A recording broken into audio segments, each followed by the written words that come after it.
O Alan Patrick faz uma temporada mágica, mesmo quando o Inter estava mal. Mesmo quando o Inter estava mal.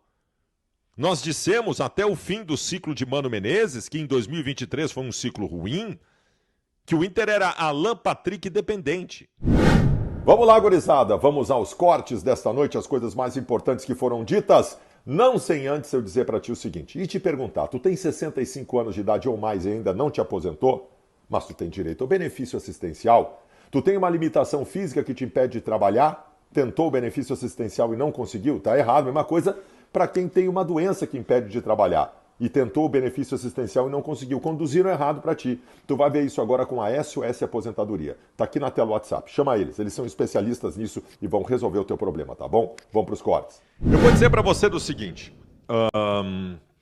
o Internacional ontem teve um resultado absurdamente elástico, histórico e que alegra todos nós colorados, em cima do que fez no jogo. Claro que também em cima da fragilidade do adversário. Claro que também em cima da fragilidade do adversário. Mas o Inter produzir muito não é a primeira vez que acontece com esse time de agora, desde que o Kudê chegou e que os reforços apareceram na equipe. O que chama a atenção é que ontem o Internacional teve aquilo que a gente chama no futebol de efetividade. O Inter aproveitou as oportunidades que teve. Até perdeu um ou outro gol ontem, mas aí faz parte do processo. Porque aí tu tem uma proporção de acertos altamente significativa para construir uma vitória, no caso de ontem, absurdamente elástica. Mas a grande questão que fica é a seguinte, e eu disse na minha manchete aqui.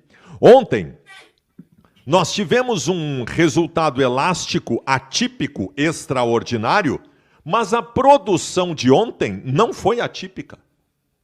O Inter produziu o que produziu ontem no Grenal. O Inter produziu o que produziu ontem contra o Fluminense no Maracanã. O Inter produziu o que produziu ontem contra o Fluminense em Porto Alegre. Por que não colocou a bola para dentro? A produção do Internacional de Kudê com esta formação titular é muito boa em todos os jogos, mas a produção não é tudo. Até digo para vocês que o mais difícil de tu construir num time de futebol é a capacidade de produção. É a capacidade de produção, de produzir tão bem quanto este time titular do Inter vem produzindo. Mas tem a parte final do processo, que é colocar a bola para dentro. E o Internacional nos outros jogos importantes não conseguiu colocar a bola para dentro do tamanho da proporção do que criou. Nós caímos da Libertadores da América porque não conseguimos colocar para dentro as oportunidades inúmeras que tivemos. E por quê? Eu digo para vocês. Existem dois fatores que fazem tu aproveitar o que tu produz no futebol. Colocar a bola para dentro. Dois fatores. Tranquilidade e precisão. Tranquilidade e precisão, que o Inter teve ontem. Os jogadores do Internacional ontem chegavam na cara do gol, respirando pelo nariz, nem respiravam pela boca, respiração em dia, batimento cardíaco no lugar e pá, para dentro. Por que que o Internacional não teve esta tranquilidade nas conclusões de ontem nos outros jogos? E a precisão. A precisão é tu entender que aquela oportunidade que tu estás tendo, tecnicamente tu tem que ser perfeito para colocar para dentro. Um time de futebol efetivo e campeão, a cada 2, no máximo 3 chances de gol que constrói, coloca uma para dentro. Que foi o que o Inter fez ontem. Só que contra o Grêmio no Grenal, a cada 5 oportunidades de gol precisou para botar uma para dentro. Contra o Fluminense no Maracanã, no primeiro tempo, nós tivemos 6 chances claras de gol e fizemos um gol. Podia ter matado o jogo ali. Em Porto Alegre, então, nem se fala. Então, acho que a grande lição que fica do que aconteceu ontem é que este time titular do Inter, que é bom e que produz, precisa aproveitar melhor as oportunidades. Fosse assim, como foi ontem, o Inter teria botado um saco no Grêmio e estaria na final da Libertadores da América, Lucas Weber. Tem a fragilidade do Santos também, tem a fragilidade. Mas, de qualquer maneira, o Inter teve oportunidades como estas de ontem, cara a cara com o goleiro, aos borbotões contra o Grêmio e contra o Fluminense. E não teve tranquilidade e precisão para botar a bola para dentro. Que ontem tenha sido um amadurecimento nesse sentido. O Inter estaria na final da Libertadores e tinha metido 7 no Grêmio também, no Grenal. Eu acho que ainda estamos num processo de afastamento da zona do rebaixamento. Eu só vou falar em chance de vaga Libertadores da América se o Inter ganhar as 3 próximas partidas. Ganhar do Vasco lá e depois confirmar aquilo que todos nós esperamos, né? Que é ganhar em casa do Curitiba e o América, que já estão rebaixados. Esses 2 jogos o Inter vai ganhar, provavelmente. Mas se conseguir ganhar do Vasco lá, aí depois a gente conversa. Neste momento, meu querido Lucas Weber, qual é a distância que estamos da zona de rebaixamento do Campeonato Brasileiro? Estamos, Baldasso, a 5 pontos da zona de rebaixamento. Deu uma aliviada porque o Vasco perdeu para o Flamengo ontem e o Inter ganhou o jogo, então 5 pontos. Aí sim é uma distância razoavelmente tranquila. Razoavelmente tranquila. Não dá para derrapar, mas, né, acho que dá para afastar um pouquinho a preocupação neste momento, faltando 10 rodadas para terminar o campeonato.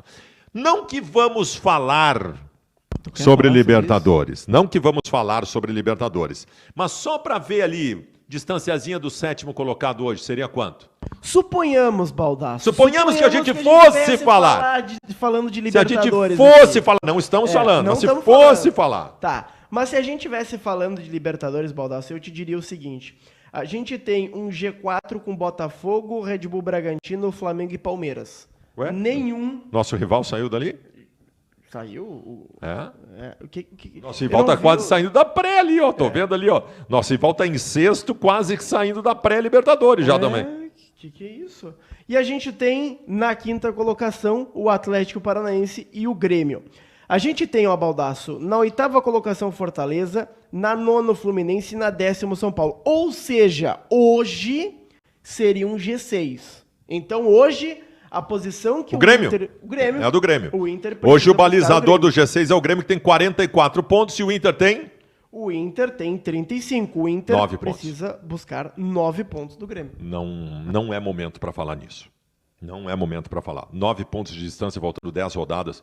Cara, se o Inter ganhar as 3 próximas partidas, emendando 4 vitórias, 5 no caso, porque 4 que teve o Bahia, emendando 4 vitórias, aí a gente começa a falar de Libertadores. E outra, não é buscar o Grêmio, é buscar o 6º colocado. Porque se o Grêmio despenca e o Atlético Mineiro passa o Grêmio, aí a gente teria que buscar o Galo. Não, velho. Nós precisamos de... Não que eu esteja falando em classificação na Libertadores da América. Estou supondo. O Inter precisaria ganhar dos 10 jogos pelo menos 7 e ainda empatar os outros. O meio-campo do Inter é maravilhoso. O meio-campo do Inter é maravilhoso. Esse quarteto, Johnny, Maurício, Arangues e Alan Patrick, é maravilhoso. É muito bom mesmo. E está jogando muito. E cada um com a sua função. O Johnny dando abertura a um processo de transição e fechando na marcação. O Arangues ajudando na marcação e sendo motor de lação no meio-campo. O Alan Patrick sendo grande garçom e distribuidor. E o Maurício sendo meia atacante que ajuda no meio e chega para ser vertical. Velho, é muito bom. É muito bom, tá? É muito bom. O time do Inter é muito bom. O presidente Barcelos conseguiu. Tardiamente, é verdade, a gente sempre cobrou, porque muitos desses vieram só no meio do ano, mas ele conseguiu fazer um bom time, tá? Esse bom time tá aí. Se tivesse feito esse bom time no começo do ano, talvez tivesse na final da Libertadores, porque teria tido mais tempo para se aprumar, mas tá aí, é um bom time. O problema do Internacional hoje não é o time titular que tem, porque ele é bom e que seja mantido. Aliás, o único risco de desmembrar alguma coisa desse time titular para o ano que vem é o Johnny ser vendido. E se Maurício. Saiu... Maurício, eu acho que não. Se o Johnny ser vendido, velho, traz o Cuejar da vida, mas não desmonta o bom time que temos. O time do Inter é bom, o grupo não é. Aí entra o primeiro problema. O grupo não é. O grupo é ruim. O grupo, cara, Para tu tornar o grupo do Inter bom, mesmo tendo um bom time, tu precisa de mais 8 contratações. Sim, 8 contratações.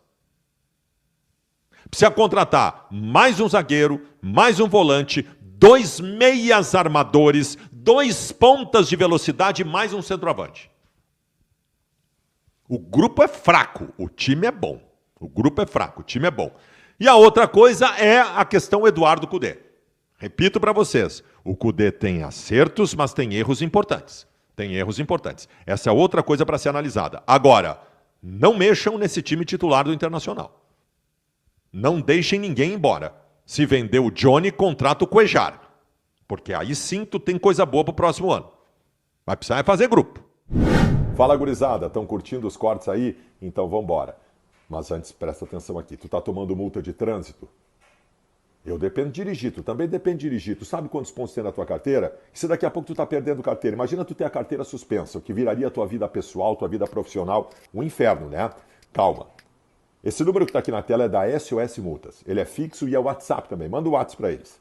Eles vão pegar o número da tua carteira de motorista, vão avaliar, vão te dizer o que está acontecendo e qual é o caminho para tu seguir para resolver. Fala com eles agora aqui, tá bom? Seguindo com os cortes aí. Deixa eu dizer uma coisa para vocês. Sim, o Cudê tem que pensar jogo a jogo, tem muita coisa para fazer no Brasileiro, mas não pensem que essa situação de renovação dele ou não vai ser tratada só quando terminar o Campeonato Brasileiro. Ela vai ser tratada antes, por vários motivos. Primeiro, porque o Cudê está sendo assediado por outros clubes e ele vai querer uma definição antes. Segundo, o presidente Barcelos, se o Cudê tiver estabelecido uma recuperação e a torcida estiver do lado dele, o presidente Barcelos vai querer usar essa renovação politicamente. Vai querer vir para uma sala, chamar a imprensa, dar um abraço no Cudê e dizer renovei o contrato do Cudê para angariar votos com isso. E não tem nada de errado nisso, faz parte do jogo político. Faz parte do jogo político. Então, sim, em novembro essa situação vai ser tratada. Não vai ser depois do final do campeonato, não. Vamos lá, nós estamos pensando em seleção brasileira. Estamos pensando na seleção brasileira atual, que tem como técnico o Fernando Diniz. Tu sabe quem estava jogando de camisa 10 na seleção brasileira? Vamos ver se vocês me ajudam nisso aí.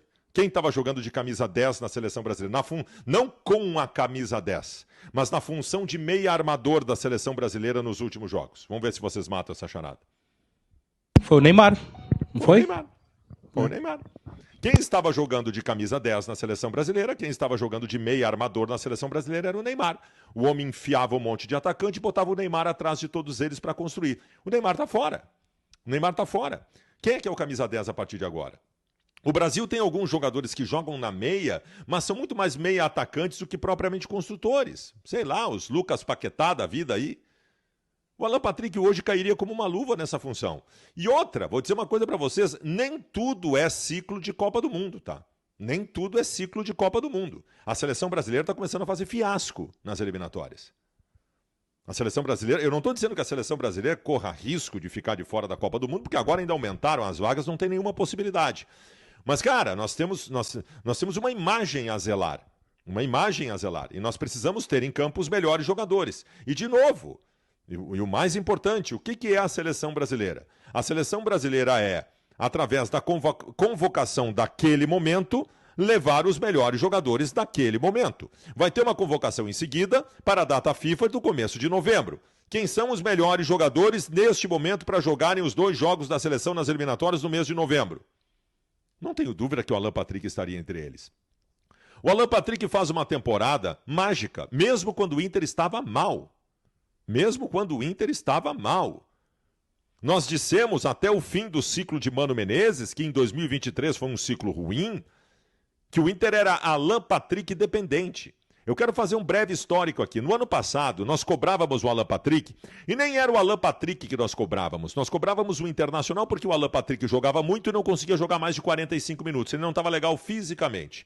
Neste ano, o Alan Patrick começou a jogar todos os jogos, até o final, e foi desde o primeiro jogo do ano o melhor jogador do time por um único e simples motivo, e mais simples impossível. Ele é o melhor jogador do Internacional.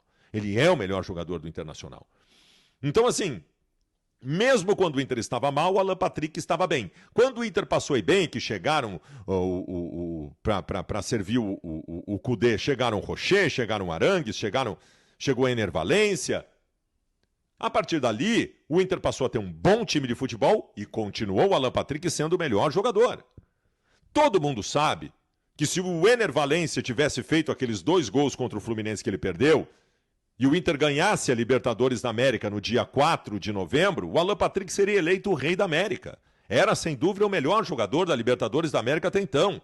Ele é o melhor jogador do Campeonato Brasileiro até então, mesmo o Inter estando mal. Ninguém está jogando dentro do futebol brasileiro como o Alan Patrick neste momento.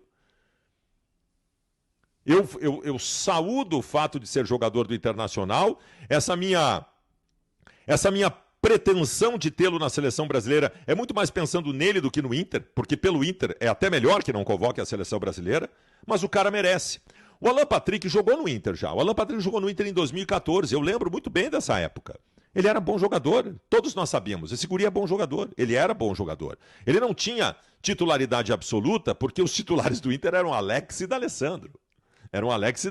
Então é óbvio que o Alan Patrick entrava, saía, ainda era menino. Ele tinha vindo lá da turma de 2010, dos meninos na Vila, do Santos. E aí depois o Alan Patrick foi para a Europa. Mesmo que a gente soubesse, a gente sabia que ele estava bem lá na Europa, a gente não tinha noção do quanto ele tinha amadurecido. E quando ele voltou para o Inter, ele voltou craque. Um craque de futebol. Craque, jogador que simplifica as coisas, que tem uma antevisão absurda. Então, assim, que bom tê-lo no Inter, que bom que o Inter estendeu o contrato desse jogador até 2027, né, Fontes? Até 2027 estendeu o contrato do Alan Patrick. Está estendendo, ainda não confirmado, tá? Mas está estendendo até 2027. Então é isso aí. Então vamos embora. Vamos com o Alan Patrick, com um time bom formado que nós temos. Se no ano que vem, seja lá quem for o presidente, nós tivermos contratações que reforcem o grupo, né? Tivermos mais consistência como um todo, o Alan Patrick ainda pode no Inter ser protagonista de títulos importantes.